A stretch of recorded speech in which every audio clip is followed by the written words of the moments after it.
Hey everyone, Noam here, and I am so excited. After an incredible sellout show in Chicago back in June, Unpacking Israeli History is hitting the road once again, and this time we're going to be at the 92nd Street Y in New York City on September 7th, along with a very special guest, none other than, wait for it, Dan Senor, best-selling author and host of the Call Me Back podcast. Pretty cool.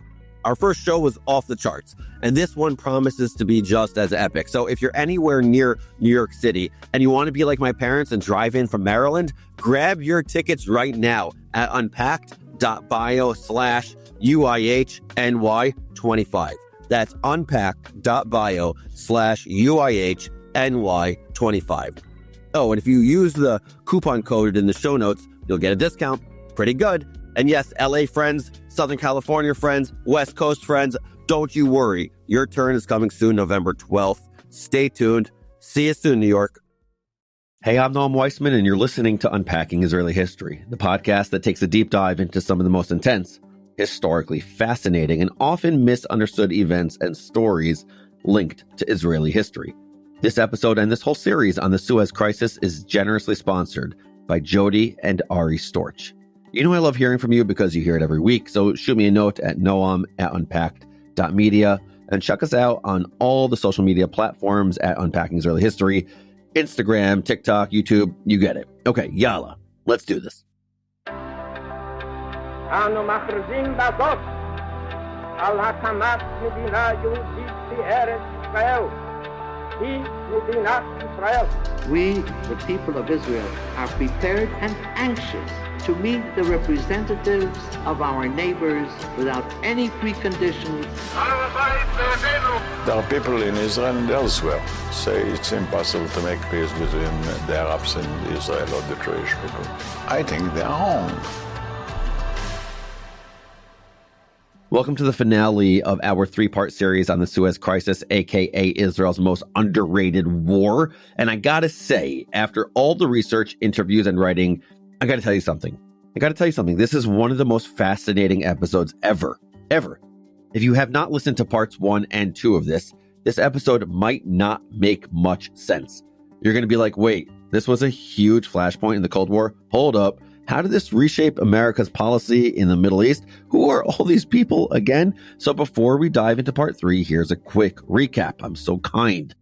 In 1956, the Arab world was on fire with post-colonial enthusiasm courtesy of Egyptian President Gamal Abdel Nasser, a charismatic strongman.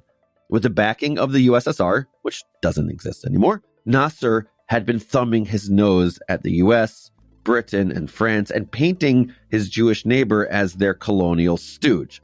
But his anti-imperialism went way beyond mere rhetoric. For years, Nasser had been funding Algerian rebels in their fight against France, as well as Palestinian Arab infiltrators who spent their nights sneaking into Israel, leaving a body count in the hundreds. So Israel and France had an obvious reason to team up against him.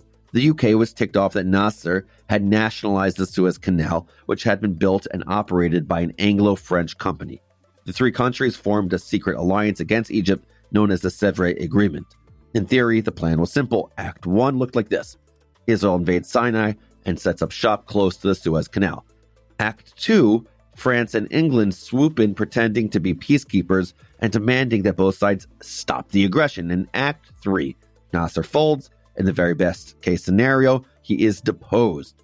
The Suez Canal returns to France and Britain, and Israel ends the constant flow of infiltrators coming from Gaza. But what actually happened? Well, Act 1 went off without a hitch. Within 6 days of the initial assault, Israel was right where it wanted to be, 10 miles from the Suez Canal. Israel controlled the Sinai, Gaza, and the Straits of Tiran. They had shattered the Egyptian army, neutralized the Fedayeen threat, and opened up the Red Sea shipping route that Nasser had closed to them. Meanwhile, England and France waited in the wings. They fully expected Egypt to keep on fighting, giving them the perfect cause for war, aka casus belli.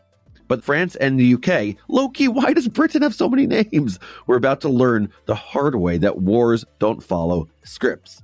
And their secret 3-act plan was about to go sideways, with devastating consequences for Egyptian Jews. Welcome to the final installment of our Suez Canal miniseries, which will explain all the hidden, subtle ways that this war changed world history.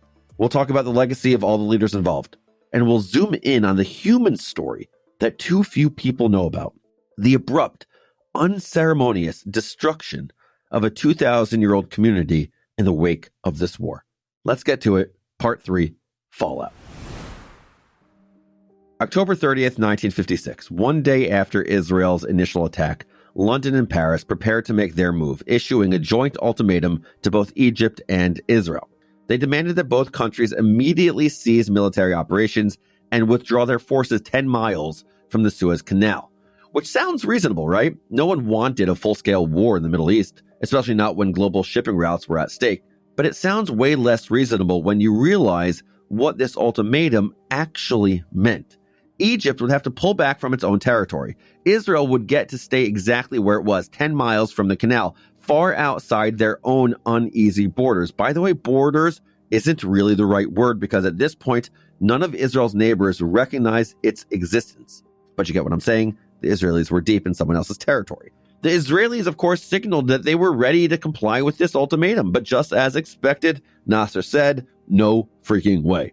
His whole shtick was thumbing his nose at bossy Western powers. If the Brits and the French thought they could push him around, they were sorely mistaken. So as dawn broke on the Egyptian coast on October 31st, 1956, Operation Musketeer officially began.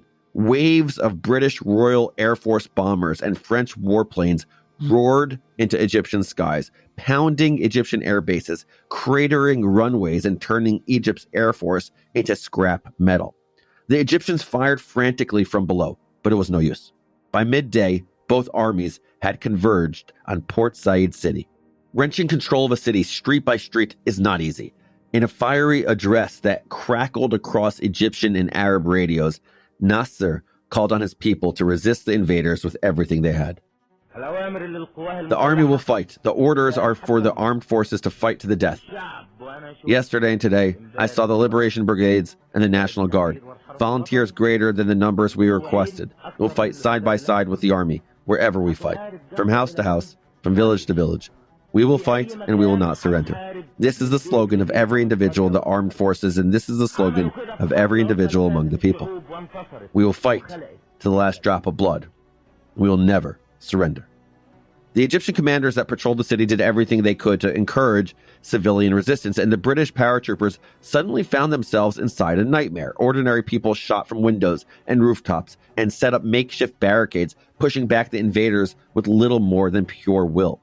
This wasn't the quick, surgical campaign London and Paris had envisioned. This was gritty, brutal street fighting, mostly against civilians. The people of Port Said put up a ferocious fight, but most were just ordinary civilians, not trained soldiers. They never had a chance. By noon of November 6th, the Northern Canal was in European hands at the relatively low cost of 16 troops, with dozens more wounded. The Egyptian casualties, however, were staggering. Hundreds of soldiers and close to 1,000 civilians lay dead. And I want to take a moment to reflect on that because, frankly, it's a bummer. Like, big time. These people had not asked for this war. They had been invaded in the name of quote-unquote keeping the peace, and they paid in blood simply for defending their homes against an unprovoked assault. Innocent civilians sacrificed heedlessly so Britain and France could prop up their crumbling empires. Despite or maybe because of the steep death toll, Port Said's defiance would soon grow into a national myth. The brave civilians making a heroic last stand, fighting to the death for their homes. Today, the Port Said Martyrs Memorial towers over the city, a looming obelisk that recalls the pharaonic structures of ancient Egypt. From a purely military standpoint, the invasion had been a stunning success, and the UK, France, and Israel started drawing up plans to advance further south toward Suez City. And then the phone started ringing, and the men on the other end were issuing very harsh messages. All three armies had secured all their military objectives, but diplomatically speaking, the S, in quotes, was about to hit the fan. Moscow and Washington were now involved, and just like when Beyonce and Taylor Swift show up at the same party, suddenly the entire room pays attention. It's the same thing with Moscow and Washington. When they show up to the party, everyone else takes notice. Remember, it's 1956. We're bogged down in the Cold War. No way those two crazy kids were going to stay out of the Middle East. But for once, the two superpowers actually found themselves on the same side, determined to stop both Britain and France in their tracks. Suddenly, the question went from, where do we attack next? To, what the heck have we just done? The Brits, French, and Israelis had done their best to keep their agreement a secret. There was no paper trail, no written agreements.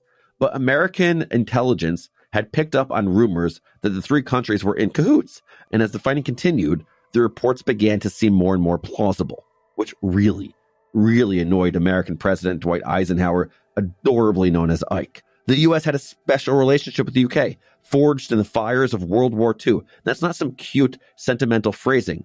Winston Churchill had used exactly those words in a 1946 speech, just 10 years prior. But now the Brits had spat in the face of that relationship, plotting with Israel and France, upending the Middle East and potentially inviting the USSR to get involved, not to mention seriously taking off the Arab bloc. And make no mistake, the Arab world was, as the kids say, big mad. Nasser was already more or less in bed with the Soviets. Now Britain and France had all but guaranteed that the rest of the Arab world would follow. For the USA, that was a nightmare scenario. All that oil, all those resources, all those strategically located countries in lockstep with the enemy? No way, Jose. Not while Ike was in the White House. So as British and French bombs fell on Egypt, the U.S. was standing in front of the UN Security Council calling for a ceasefire and withdrawal of forces. But oops, Britain and France are permanent members of the Security Council, so that resolution went nowhere. It was time for Plan B. For the first time in the UN's history, the Security Council called an emergency special session of the United Nations General Assembly, where no nation has veto power. From November 1st to November 10th, the General Assembly passed 7 resolutions trying to bring an end to the crisis. The first, Resolution 997, called for an immediate ceasefire and an arms embargo, and predictably singled out Israel for condemnation. Classic UN. The more things change, the more they stay the same, right? The entire world seemed to be on Egypt's side, and the USSR seized their moment. As Britain, France, and Israel were invading Egypt, Soviet Premier Nikita Khrushchev was doing some military grandstanding of his own.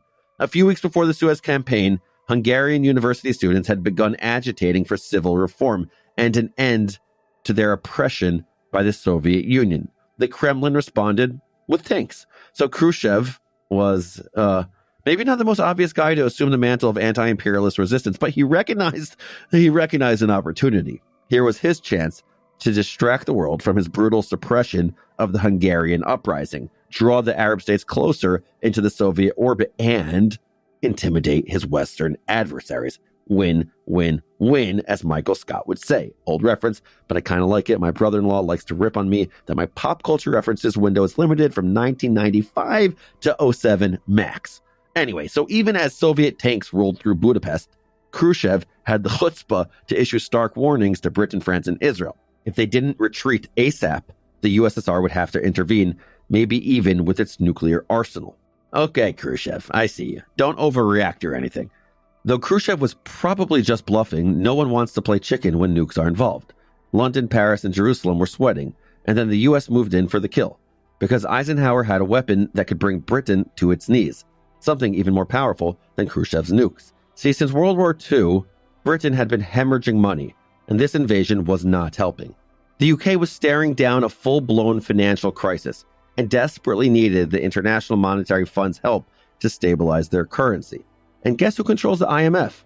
Ding, ding, ding. You are correct. The good old USA. And Eisenhower made it crystal clear. No ceasefire, no financial help. Britain could choose between continuing its imperial adventure and saving its economy, but it couldn't do both. Behind closed doors, Eisenhower was also applying the thumbscrews on Israel in the most passive, aggressive way possible. Seriously, check out this letter he sent to David Ben-Gurion, and here's my Ike impression. Actually, I'm not going to do it. Anyway, here's what it says.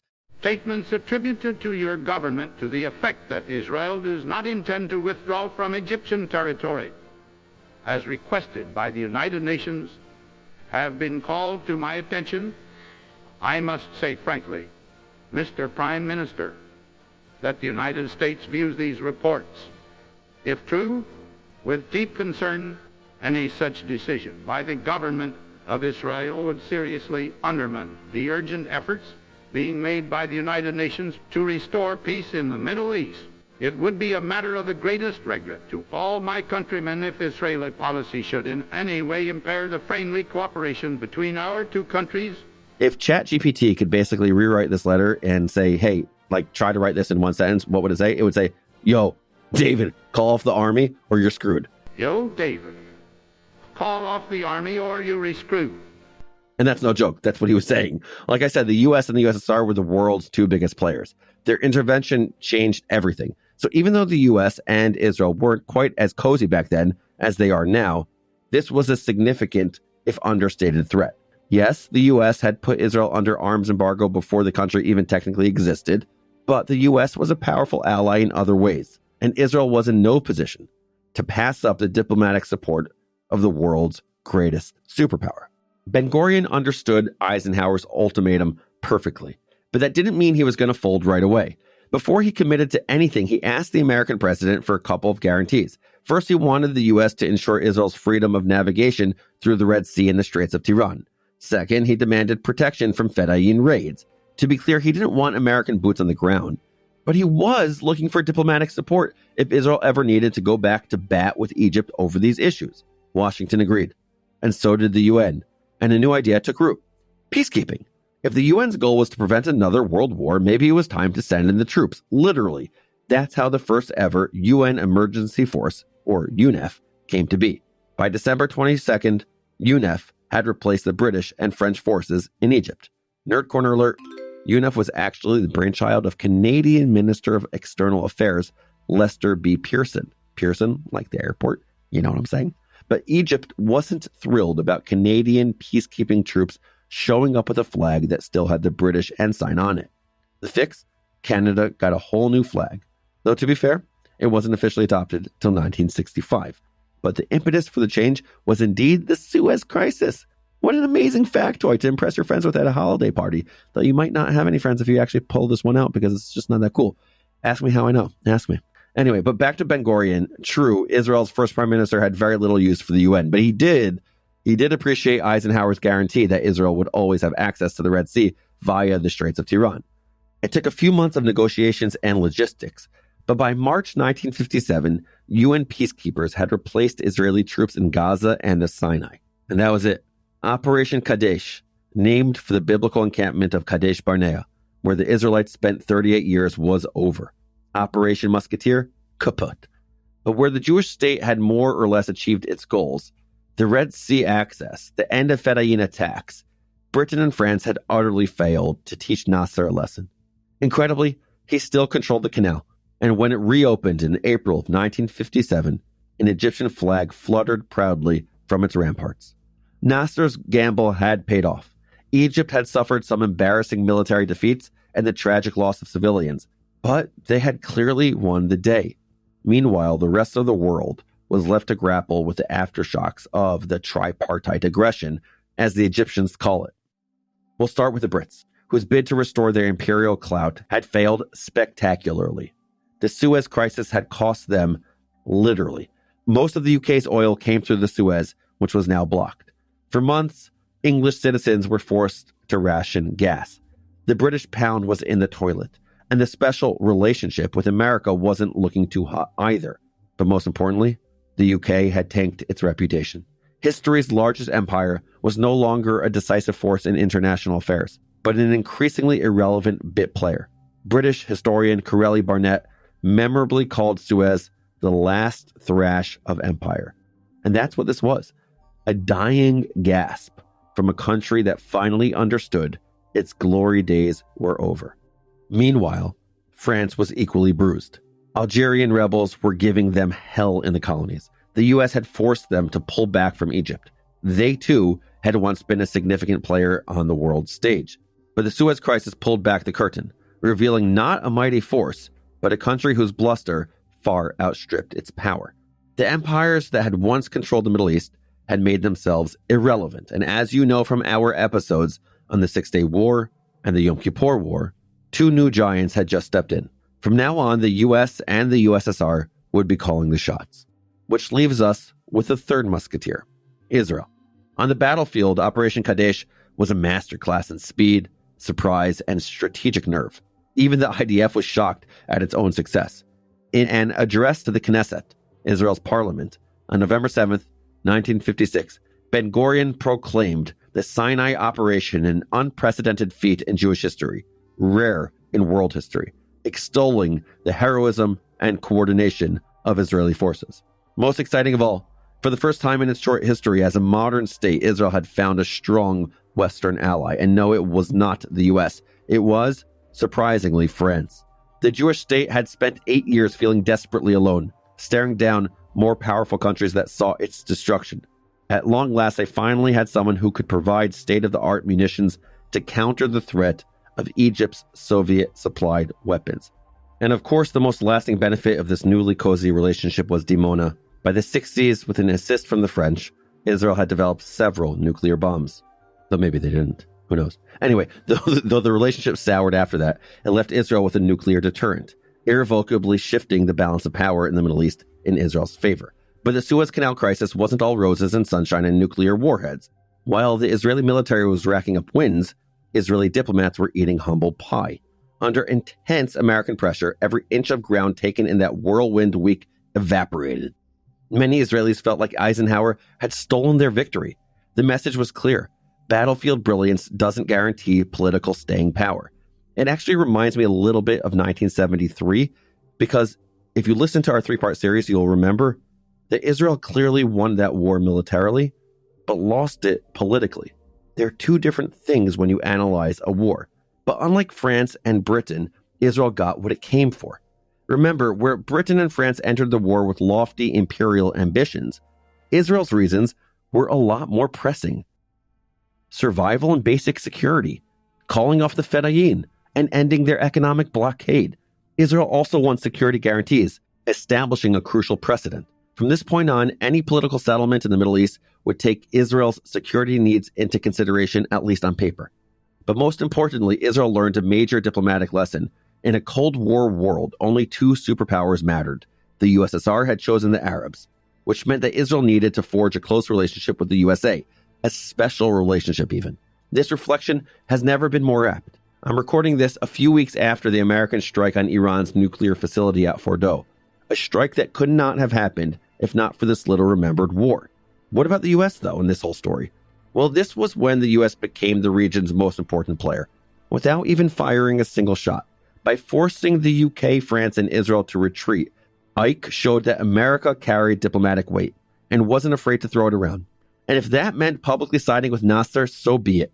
But don't think the US and Egypt were about to become buddies. Eisenhower wasn't moved by pan-Arab dreams or anti-colonial vitriol. He just wanted the Soviets out of the Middle East. And in January 1957, just 2 months after the dust settled, he made that policy official. The so-called Eisenhower Doctrine enshrined that the U.S. would send money, weapons, and even troops to any Middle Eastern country threatened by, quote, international communism. Translation, we're filling the power vacuum before Moscow does. Thank you. Suez had shown just how quickly things could spiral, and the U.S. wasn't about to let Soviet tanks or influence roll into the oil fields of Arabia. It took 8 years and a rebuff from Nasser, but finally the U.S. realized that Israel was its most reliable ally, a status that has not budged. This was it. The strategic bond that would define Middle East politics for decades started right here in the Suez. But if the U.S. learned an important lesson from the Suez Crisis, so did the USSR, which also walked away with new alliances without firing a shot. In the aftermath of Suez, the Soviet propaganda machine went into overdrive, casting Khrushchev as the hero shielding Egypt from imperialist wolves. The irony is almost too good. As the Soviets crushed a popular uprising in Hungary, they positioned themselves as the defender of Egypt's sovereignty. That is amazing chutzpah. Soon, Soviet arms started flooding into the Middle East, and by the mid-60s and 70s, Soviet-aligned regimes dotted the region. Syria, Iraq, South Yemen, Algeria. Suez cracked open the door. Khrushchev walked through it with a smirk and a supply contract. Meanwhile, if there was one man who managed to lose the battle but win the war, it was Nasser. Yes, his army got crushed. But when the dust settled, Nasser came out standing taller, defiant, charismatic, and untouchable, with each hair of his mustache beautifully glimmering in the Egyptian sun. The developing world didn't see a defeated dictator. They saw a new hero, the Arab David who stood up to the Western Goliath. Nasser managed to spin a military disaster into a PR triumph. By casting the tripartite invasion as a colonial ambush, he rallied not just the Arab world, but millions across Asia, Africa, and Latin America. Suddenly, the crisis was no longer about a canal. It was about dignity, anti-imperialism, and independence. The fact that Egypt survived, still sovereign, still in control of the Suez Canal, was framed as a moral victory, with Nasser as a kind of anti-colonial messiah at its heart. But there's a darker side of the story. Of course there is. When we started this series, I said that Nasser was a complicated figure, not quite a pure villain, but certainly no hero. Most accounts of the crisis gloss over this next act. Not us. Because in 1956, as Nasser was winning applause abroad, he was crushing dissent at home. And no one bore the brunt more than Egypt's Jews. In 1948, roughly 80,000 Jews lived in Egypt. Roughly half left for Israel during the War of Independence. But the 40,000 that remained in 1956 were immediately branded enemies of the state. All of them, including teenagers whose families had built parts of Egypt. My grandfather was Joseph Smuha, and he had created an entire area in Alexandria. He drained a swamp and created this area, which was called Smuha City. By the way, it is still today called Smuha. Yes. And the club that he built, called the Smuha Sporting Club, has its own professional football team, soccer, and still exists. I have colleagues who are Egyptian. They spend their summers at the pool at the Smuha Club. These Egyptians have no idea that what they so easily call Smuha was built by an Iraqi Jew. The voices you just heard were Jean Nagar and her son David. And the way I met them was absolutely wild. One of those random moments of kismet, when the universe seems to be saying, hey Noam, check this out. See, less than a week before we were set to record this episode, I visited a synagogue in Seattle as a scholar in residence. And as so often happens at these things, I got to schmoozing with some amazing people, including David Nagar at the house of Jack Gottesman and Marnina Kashitsky, who casually mentioned that he'd been enjoying the Suez series because it wasn't just a geopolitical caper to him. It was also the story of his family. Episode 3 was locked, but this was too good to pass up. An opportunity from the universe to really hone in on one of the most underreported stories in Middle Eastern history. And so on literally Monday morning, we met with David. And so just a couple mornings ago, right after the Scholar in Residence weekend, we met with David and his mom. And I couldn't feel more privileged or honored to bring their story to this podcast. By the way, Jean wrote about her family's life and departure from Egypt in a stunningly written memoir called Sipping from the Nile. I've included a link in the show notes for anyone who wants to check it out. But here's a little teaser, a moment of history told by the people who lived it. Jean Mosseri was the eldest daughter of a wealthy and prominent Egyptian family. Her grandfather, Joseph Mosseri, had been King Farouk's economic advisor, with a street in Cairo bearing his name. Her grandmother, Jean, served as the Sultana's lady-in-waiting, one of 3 in fact. Farouk's Egypt was so multicultural that his wife had 3 ladies-in-waiting, one for each major Egyptian ethnic group, Muslim, a Jew, and a Copt. Pretty cool. By the time Jean came along, her father had taken over running the family bank, and the Mosseri family lived in an opulent home on the banks of the Nile with a synagogue in the garden. Jean describes her childhood in Cairo the way you would recall a dream. It was a beautiful childhood. It was a lovely family. We had a lovely garden. I remember playing in the garden. I remember being happy. I just left boarding school. I was looking forward to a rather glamorous life as an 18-year-old in Cairo with the Gezira Sporting Club and all these things. And I was also looking forward to doing my BA through the British Council. And I'd ordered all the books and I was very excited. And then suddenly everything came to a very grinding halt. Jean and her family, who had literally built parts of Egypt, were now enemies of the state. And as the war ground on, Nasser passed increasingly harsh emergency laws. Egypt's Jews, even those who moved in rarefied circles like the Mosseris, had always been cautious around their neighbors. But I had an aunt who was not married and who was a virulent Zionist. She terrified my parents, who wanted to keep things calm and not sort of be visible to the public. We had been taught not to say the word Israel, this was something that we didn't talk about with friends or in school or anything like that. But it didn't matter if you were an out and proud Zionist or if you had never given Israel a second thought. The moment Israeli tanks rolled into the Sinai, Nasser began his purge. And even the Mosseris, who were very well connected, found themselves caught up in the systematic erasure of Jews from public life. My grandfather owned the family bank, and all of a sudden one day, an Egyptian Muslim showed up and said, "I'm now administering your bank. I'm going to sit in the office with you." My father had a very good sense of humor. He decided that this was not going to be something he was going to be grumpy about. And so he used to go for long walks, and they had somebody who was supposed to be spying on him, seeing where he went and what he did. And so he was to go to these long walks, and his big thing was to try and shed the person who was following him. But an inept government tail was the least of their concerns. We were not allowed anywhere on our own. It was a scary time, and at one point they came and said they're going to set fire to all the beautiful houses on the bank of the river. So my father arranged that we would go and sleep and stay at the Italian schools, which were closed. We slept on sort of boards and things like that, and my mother wouldn't let us go anywhere without her. She was very nervous. For months, I did not meet anybody my own age. There were some people from the Italian embassy who used to come and talk with my father, and then one day he said, "Okay, we'll go to the club," because I was 18 and wanted to get out.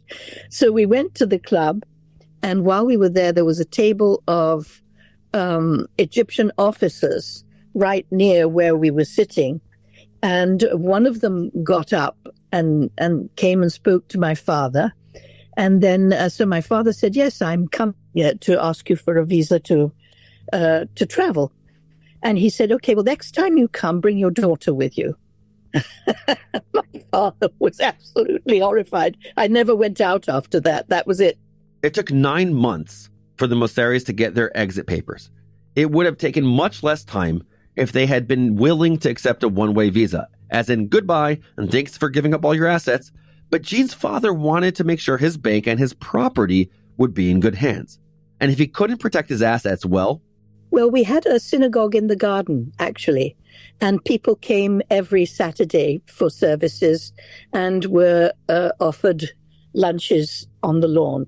After the Suez Crisis, my father had the synagogue destroyed because they didn't know what would happen to the area, and he didn't really want just anybody sort of doing whatever they wanted with the building. After 9 months of uncertainty and fear and isolation, the Mosseris were free. They had been stripped of a significant number of assets, but they had enough to start a new life in Europe and later in the U.S. As far as refugee stories go, theirs had a relatively happy ending. Many Egyptian Jews were not as lucky. Over 25,000 Jews were forced to leave, stripped of citizenship, allowed to take only a suitcase and a few pounds, forced to sign papers, quote, donating everything else to the state. By 1957, Egypt's Jewish population had been cut in half. An ancient community rooted in Egypt for centuries was all but erased. Jean returned to Egypt in the 1990s with a husband and 3 children in tow. Before she left as a teenager, she had taken precautions. So whenever we left to go anywhere, one of the servants would arrive with a tray and glasses, and you drank, because the theory was, if you drink from the Nile, you will always return to the Nile. So, of course, we didn't drink Nile water. It was... But it was to bring you safely back home, basically. To bring you safely back home. The Egypt of the 1990s was nothing like the Egypt of Jean's youth. there was almost no trace of the 80,000 Jews who had, for 2 millennia, called Egypt home. By then, they had built new lives all over the world, including the one Jewish state on the planet. So I think you could understand why I am not Nasser's biggest fanboy. Yes, Suez made Nasser an international symbol of resistance, but it also marked the moment his regime turned inward, scapegoating minorities, consolidating power, and laying the groundwork for decades of repression dressed up as revolution. Not that anyone particularly cared about the repression of a few thousand Jews, or about the fact that for the second time, Jews were streaming out of Egypt en masse. Another exodus, but this time in reverse. It was Egypt's strongman leader who kicked the Jews out, many of them penniless and pauperized. Less, let my people go. More, hey Jews, get the heck out. People who, up until 56, had been proud and loyal citizens of Egypt, a force for good across all of Egypt, were now refugees. The message couldn't have been more clear. Jews not welcome. Not even the so-called good Jews who had nothing to do with Israel. Not even the ones who had taken care not to be too Jewish, too Zionist, too connected to their little neighbor across the sands, even as they prayed towards Jerusalem every week. For most people, the expulsion of Egypt's Jews is little more than a footnote, because in the global imagination, Suez flipped the script. It showed that in the new post-colonial world, optics could beat outcomes. And that, perhaps more than anything, was Nasser's true genius.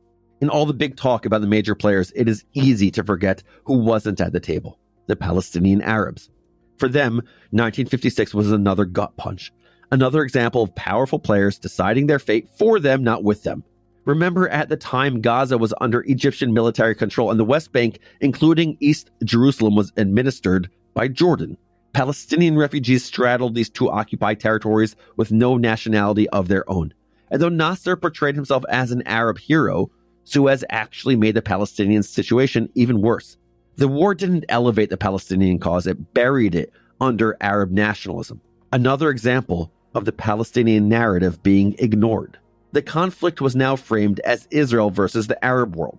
Palestinians were expected to blend into the background of pan-Arabism, to become symbols of post-colonial oppression. With no independence, no political autonomy, no country, the Palestinians were symbolically powerful, but politically invisible, hauled out of storage when the Arab world needed a cause to rally around, then shunted right back to the fringes when they'd outlived their usefulness as a cudgel against the Jewish state.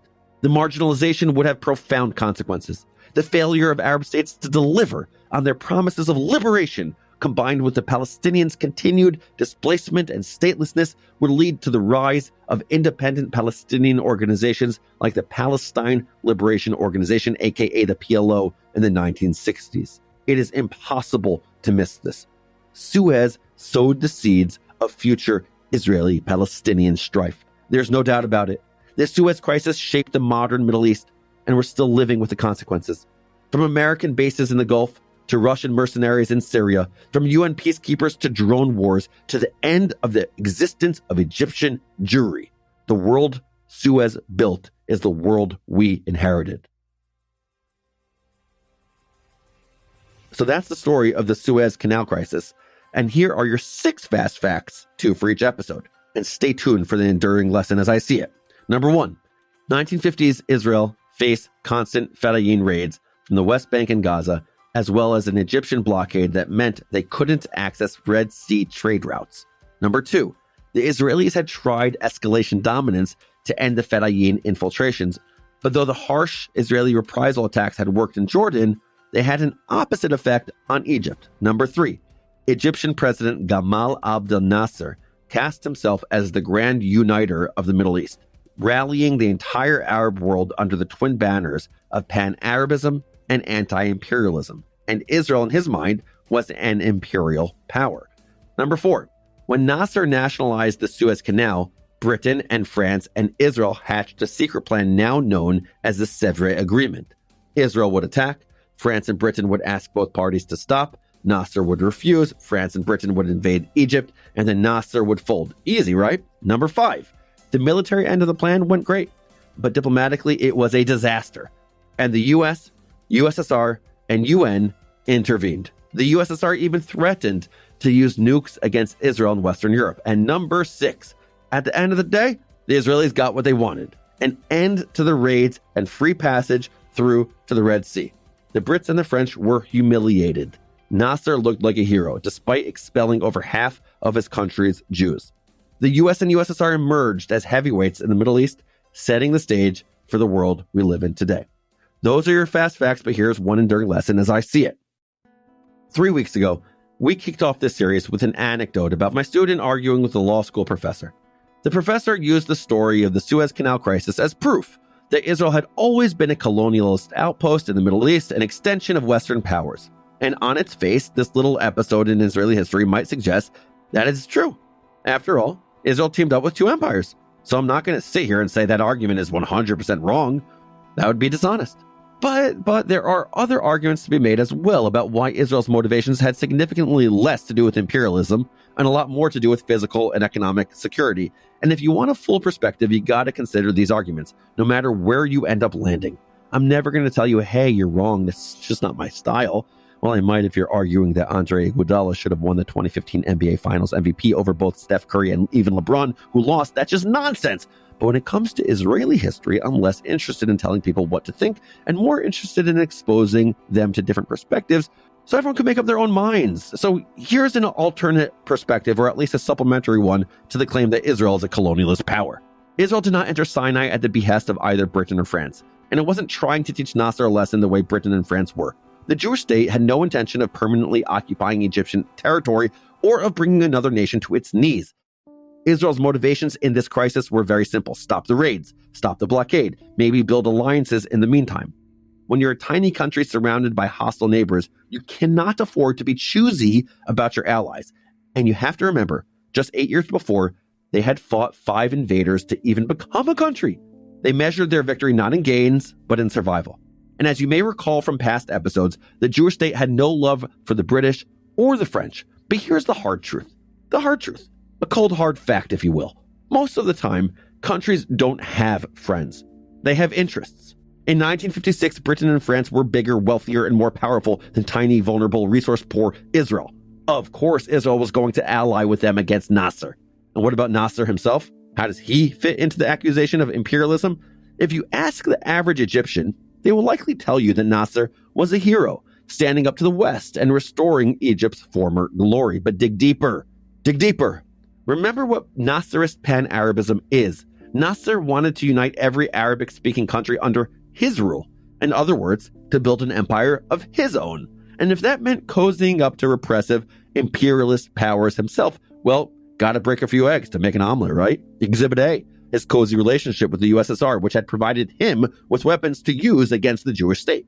So the fact that he managed to manipulate much of the world, that he was the face of anti-Western and anti-imperialist resistance, is quite ironic, particularly when you consider his fraught relationship to some of the other countries in the region, like Jordan.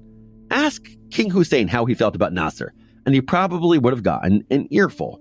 Maybe you've noticed that despite all of Nasser's talk of Arab unity, not a single Arab country stepped in to help him fend off Israel.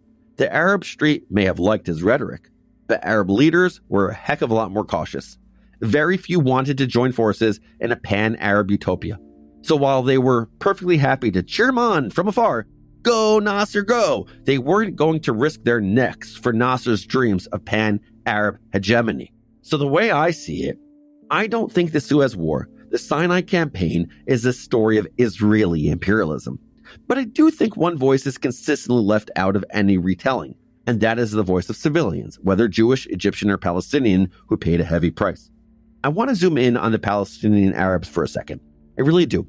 Their narrative just not spoken enough about. After all, it was their cities that Israel entered after taking the Sinai. Khan Yunis, Gaza City, Rafah. It was their civilians who died fighting the IDF. Their people who lost again and again as more powerful nations duked it out, using them as a pawn. And that charge can be laid at the feet of every country involved in this story. Everyone. For all of Nasser's talk of pan-Arabism and Arab autonomy, he had very little interest in extending that same autonomy to the Palestinians living in Gaza under Egyptian military control. Even the Jordanians, who had granted citizenship to the Palestinians, renamed Central Palestine to the West Bank, hoping to erase or subsume Palestinian identity. Did you know that? Did you know that?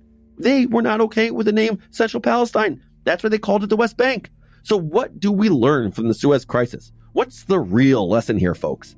It's certainly not as simple as one side bad, the other side good. Come on. There are shades of gray here, folks. Lots of them. Everyone involved has moments that are more sympathetic and moments that are decidedly less. I don't sympathize with Nasser almost ever, but I do sympathize with his desire to nationalize the canal, notwithstanding what it could do to others in the country who had investments in it. It was in his country after all, though. I sympathize with the Palestinians, who were, as usual and too often, the losers in all of this. As for the imperial powers, France, Britain, the USSR, and the US, well, I'm not sure I have sympathy exactly. But I do understand their positions in this war. France and Britain, angry and bewildered by their new irrelevance, the US and USSR, each convinced of their own righteousness, throwing their diplomatic weight around. And I sympathize with the Israelis, who felt isolated and vulnerable and frustrated with constant, deadly raids.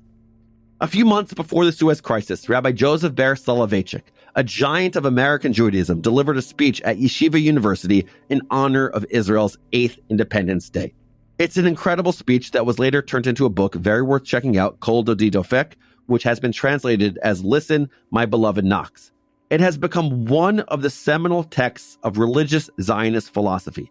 But what I want to focus on is Rabbi Soloveitchik's piercing insight on the nature of isolation. And mind you, this is before the Suez War, and 11 years before the Six-Day War in 1967. He wrote, "The state of Israel is as isolated today as the community of Israel has been during the thousands of years of its existence. And perhaps the isolation of the state is more pronounced than in the past because it is so clearly revealed in the international arena. This conspiracy began specifically after the establishment of the state, at a time when many of Israel's leaders thought the Jewish problem had been solved, that Jewish isolation had been eradicated, and normality had been introduced into our existence. The feeling of isolation is very destructive. It has the power to crush man's body and spirit, silence his spiritual powers, and stop up the well springs of his inner creativity.